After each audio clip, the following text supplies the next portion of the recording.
कॉन्ट्रॅक्टरनं काळजी घ्यायला हवी होती. भाजप नेते रावसाहेब दानवेंनी या संदर्भातली प्रतिक्रिया दिली. छत्रपती शिवाजी महाराज अस्मितेचा विषय, त्यावर राजकारण करू नये. राज्यातील सगळ्या पुतळ्यांचं ऑडिट झालं पाहिजे असं देखील आता रावसाहेब दानवे यांनी म्हटलंय.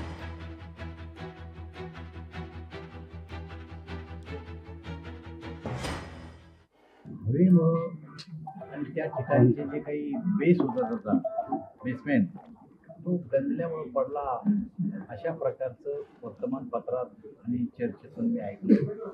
मला असं वाटतं की याची काळजी जी घ्यायला पाहिजे होती बसवताना त्या कॉन्ट्रॅक्टरने, ती काळजी त्या कॉन्ट्रॅक्टरने जर घेतली असती तर अशा प्रकारची दुर्घटना घडली नसती. ज्या ज्या ठिकाणी अशा प्रकारचे छत्रपती शिवाजी महाराजांचे पुतळे आहेत त्याचं एकदा पुन्हा ऑडिट केलं पाहिजे की पुन्हा अशा प्रकारची दुर्घटना घडणार नाही.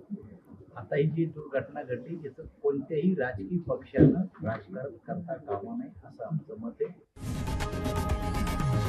लोकशाही मराठी ऐका, पहा, जागरूक रहा.